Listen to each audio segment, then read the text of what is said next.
অন্যের জন্য শুভ কামনা করলে এটা ফিরে নিজের দিকে আসে, এটা খেয়াল রাখেন। এটা একটা লাইফ হ্যাকস শেয়ার করতেছি, আজীবন কাজে লাগবে। অন্যের জন্য যেটাই ভালো কামনা করবেন এটা ঘুরে আপনার দিকে আসবে। অনেকে বলে হুজুর ওর জন্য দোয়া করে আমার কি লাভ?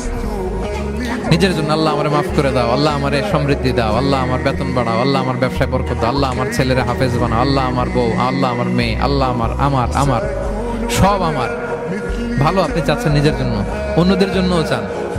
আল্লাহ আমার সব ভাইদেরকে মাফ করো, আল্লাহ আল্লাহ আমার গোটা মুসলিম উম্মাকে তুমি বরকত দাও, কল্যাণ দাও, নেতৃত্বে আসার তৌফিক দাও, আল্লাহ সবাইকে সুস্বাস্থ্য দাও।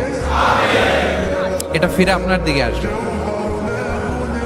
অন্যের জন্য শুভকামনা বহুগুণ বৃদ্ধি হয়ে নিজের দিকে রিটার্ন করে। বিষ্ণু সাল্লাল্লাহু এটাই বলেছেন, মা মিন আবদিন মুসলিমিন ইয়াদউ লিআখিহি বিযাহরিল গায়বি ইল্লা ক্বালা লাহুল মালাকু ওয়া লাকা বিমিসলিন। কেউ যদি তার ভাইয়ের অনুপস্থিতি তার ভাইয়ের জন্য দোয়া করে, ফেরেশতারা ওই দোয়াটা তার জন্য আগে আগে করে। তাহলে অন্যের জন্য শুভকামনা করলে, দোয়া করলে লাভ না লস?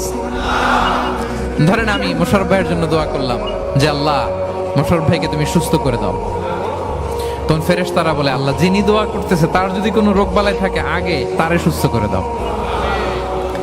ধরেন আমি বেলায়েত ভাইয়ের জন্য দোয়া করতেছি, আল্লাহ বেলায়েত ভাইয়ের এই সমস্যা আল্লাহ তুমি দূর করে দাও, ফেরেশতারা বলবে আল্লাহ যিনি দোয়া করতেছে তার যদি এই সমস্যা থাকে আগে তারে এটা দূর করে দাও। ধরেন আমি দোয়া করলাম আল্লাহ আমার এই ভাই, আল্লাহ সে গরিব,